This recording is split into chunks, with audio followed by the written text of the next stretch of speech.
Welcome back to Alberta Primetime. On tonight's focal point, are Canadians ignoring debt warnings? Should Ottawa impose mandatory savings?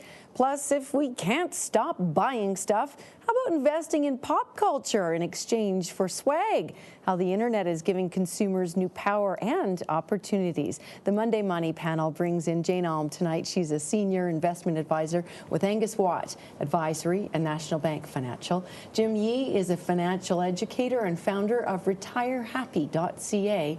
And Shafik Hirani, a senior executive financial advisor with Investors Group Calgary. Good evening, everyone. Hi, Jen.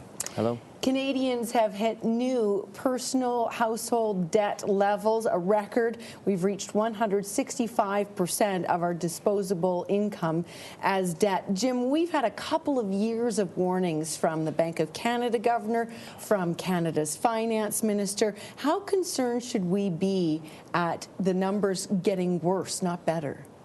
Well, I think my take is from an individual level. I think that there are people that should be worried, and there are people that aren't. You know, like I just recently met a couple in their 60s. They have a $450,000 mortgage.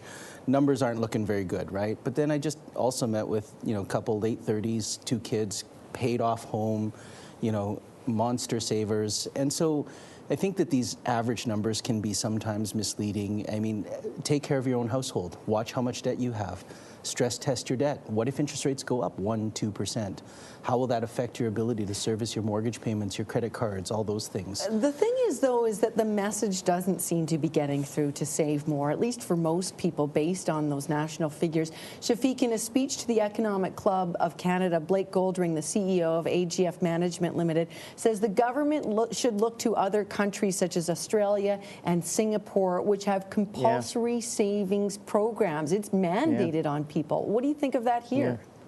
It would be a tough sell for a lot of the Canadian public, but you know, the federal budget is coming out on Thursday, and look for Mr. Flaherty to actually make a couple of announcements. Canada itself, we do have compulsory mandatory plans. We have CPP, which is mandatory for all employees. It's just that the amount in Australia, the amount in the Philippines, that's 25% matching. And so Canada has voluntary programs like RSPs and TFSAs.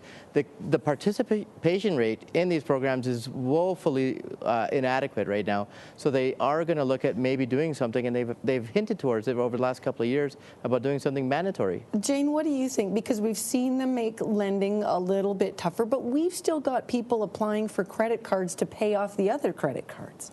We do, and a lot of that, as Jim was saying, a lot of that is personal, and a lot of it is people who are extending their credit. They're not saving and deciding to buy something. They're wanting it now. But when does the credit get turned off? The credit gets turned off, I think. Should it be sooner? Should be sooner, but ultimately, it's when they can't afford to make the payments, and then they have a big problem. So those people that are not curtailing or controlling, more like controlling. Look at what you're buying. Look at, is it a need? Is it a want? Do you have to have it today? Is it something you can save for? Is it something you might like in the future? Just because you want it doesn't mean you have to have it now. That includes the bigger house and the new car. Yeah. And make sure that, you know, we try and teach our children, or I was taught as a child, to try to save some money for the future, for a long time away, which for a kid might be 2 or 3 months. Something for, you know, the midterm, and something for the short term. If we just do something as simple as that, each person, you will control your own. And if you just look at the store and you walk in, you see something, you go, you know what, I'll just think about it. Maybe come back tomorrow. Probability is you don't come back. Jim, Shafik mentioned the 25% forced savings in Singapore. Could we see Jim Flaherty with the federal budget this week do anything even towards that? What appetite might there be or not in Canada? Well, I hope not. I mean, I think that's ridiculous to force people to save 25%. You got to remember CPP currently is 4.95% for employee, 4.95% for the employer. So we're at 10% as it is. The problem, as I see it, is the YMPE. The maximum is $51,100. YMPE? So that's the maximum to which CPP contributions go to. If you make more than that, you're no longer contributing to CPP. So what I'd like to see, if they want to increase savings, is increase the YMPE, because we're already at the 10%. It's a mandatory plan. There's also an argument whether that's being managed properly in terms of, you put in for 40 years. You put in over, $200,000 of your own money and you get it back over 15 years. It's not the greatest math in the world. So I don't want to see the government controlling my ability to save. That being said, there are people who need that discipline forced upon them. You use a thermometer. Explain that. Well, I think, a savings thermometer is really a psychological threshold. At the end of the day, this game is all about discipline. That's what it is. And the unfortunate reality is most people don't have the proper discipline to save. This is the stats. The 40% of employers have a workplace savings program and 60% don't. So you got a lot of people that aren't covered properly for workplace savings programs. Ask anyone who has one in place, it's automatic savings. And that's what I mean by the thermometer. You have to set your ability to save. They take the money from you before you can spend Absolutely. You don't worry about it. Well, they take it for you. That's right, but it's pay yourself first. It's right. such an old concept. It's not new, but it's so simple and it works. But we don't have that self-discipline. That's the hard part. We live in a world that entices us and encourages us to spend. Everyone's got a grocery list and they always walk out with more, right? Because everyone's, wanting our money and wanting us to spend. And we like stuff. Everyone does. Next up, what else our Monday Money panelists are watching this week? And railways about to roll into a big boom in the West. Can you get in on the profits? And a new way to invest in your favorite musicians and film or TV makers. That's all when Alberta Primetime returns in a moment. Hair care services for Jennifer Martin provided by Charisma Hair Fashion.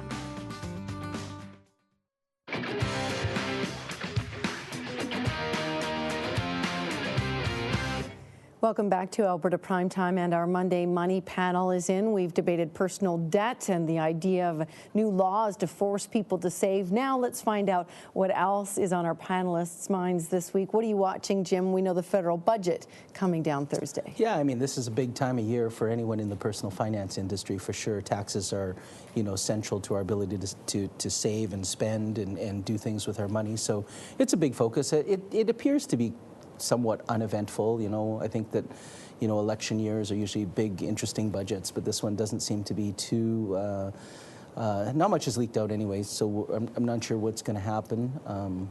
But we'll watch and find out. You never know until that speech. Jane, you're already getting questions, though, about the potential tax implications of the Well, budget. not just tax implications, but also people looking at their tax slips. What do I need? What am I waiting for this year? So just a reminder, by now you should have your T4s. You should have most of your T5s. T3s, you'll be getting, those are coming out. If you own income trusts, REITs are the only income trusts that truly exist now. Those real estate investment? Yeah, real estate investment trusts. Those tax forms don't come out till the end of March, so your brokers can't get them for you till they're issued by the company, so just remember that. But collect all those, check with your advisor to make sure you've got everything before you file your taxes. That way it'll save you having to file a T1 adjustment and paying more money to your accountant. My favorite one is the bits of the medical and dental that your coverage, if you have it, doesn't provide. You can claim all that you had to pay out of pocket. Shafik, I know you're watching the budget, and what else for your Calgary clients? Well, today was a very interesting announcement over the weekend about the European Union and looking at taxing 10% of Cyprus's deposits. That's huge. And, it was Monday was a holiday in Cyprus, but tomorrow the bank's open, and I'm really curious to see how the public is going to react, what there will be, will there be a bank run?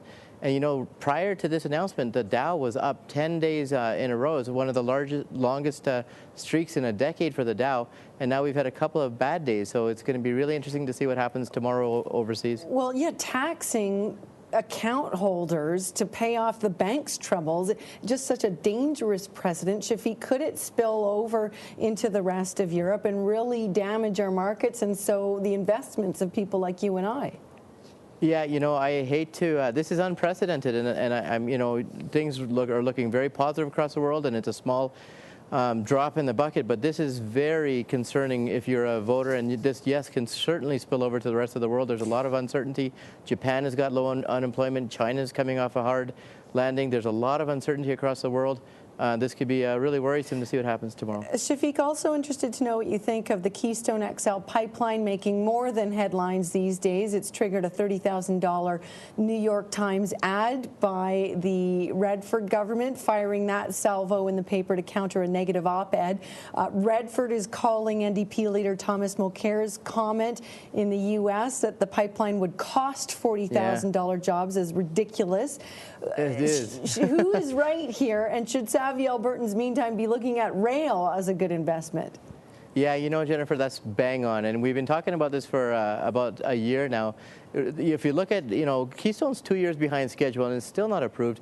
If there is a large quantity of bitumen supply and it's got to move somewhere, and the pipelines are 2 years behind, the railways are like, guys, we are on the side here, and we have trail all the way going all the way to Ohio. So this is a wonderful opportunity. The dividend yields on these railways is excellent. It might be a good opportunity to talk to your advisor about. Jane, what do you see there, and how quickly is rail filling Alberta's pipeline pinch? Well, rail can fill a certain amount, but it won't ever be able to do it all because there's just not enough railway cars, I don't think, that they can put on. Will they build them? I don't know whether they'll build them or not build them. The other question always becomes environmental. Rail is wonderful until something bad happens. I'll use Wabamun as an example of something that can happen. So we all go, you know, rail's an interesting alternative as a short-term plan. It's not a great long-term plan because there are limitations to rail. There are other risks involved. I think the bigger issue that we have to deal with in Alberta comes down to, you know, what do we need to do? What do we need to do to make the rest of the world understand that our oil is being, if you would call it, harvested in an environmental manner, and it's not, quote, dirty or as dirty as it's being portrayed, because we've made a lot of inroads in the environmental side, and we're really not getting credit. Shafik, what do you make of that risk? I mean, we've got thousands and thousands of kilometers of rail, and it only takes one being off a half an inch to cause a derailment. Is it even possible to promise perfect maintenance and security of those shipments if an investor is looking at maybe buying some rail stocks? Yeah, you know, you can't, obviously nothing is guaranteed, of course, but I mean the same risks apply to the pipelines, and you know, same as the tankers that also move overseas. So I mean, risks are going to happen, but if you're an investor, what you want is you want to invest a certain amount of money and you want to get a certain amount back. And railways, they offer a good dividend yielding portfolio, and there's a lot of them. And if you look at the growth of the railways, it's outperformed the equity markets in full, the growth in real estate and the growth in hiring and the growth in employment that they're insinuating, not just in Canada, but also across the border. They make good investments. Jim, another new type of investment opportunity seems to be growing. It's called Kickstarter. Days ago, the film producers of the TV show, long gone TV show, Veronica Mars, wanted to make a movie about the show. They were looking for $2 million to film and are offering investors incentives if they'll kick in. Things like copies of scripts, T-shirts, things like that. They raised $3.2 million in just a couple of days. Now, the site Kickstarter has been around for 5 years, but this is one of its biggest successes. Is it an investment opportunity? Well, it's crazy, social media and how it's put the power back into the consumer. It's unbelievable. But let's be clear here, this is not an investment. This is pure speculation, or what I call crazy creative consumerism is what it really is, right? So yeah, don't look at it as investment. If you're going to do it because you got some emotional because you love to it, or you love musician, you want to buy the T-shirt anyway, but don't. No, terrible investment. Exactly, it's not an investment. An investment is something that can get you a rate of return, a dividend, as Shafik was saying. This is feel-good buying. This is feel-good buying. You're going to go buy the CD from that artist anyway. Buy it direct from the artist. Then they're not paying the middleman. They're getting more of the money. Good point. If you want to support the artist, what a wonderful way to do it. Not an investment. Thank you all for your time tonight. Jane Alm is a senior investment advisor with Angus Watt Advisory and National Bank Financial. Jim Yee is a financial educator and founder of Retirehappy.ca. And Shafik Hirani is a senior executive financial advisor with Investors Group Calgary.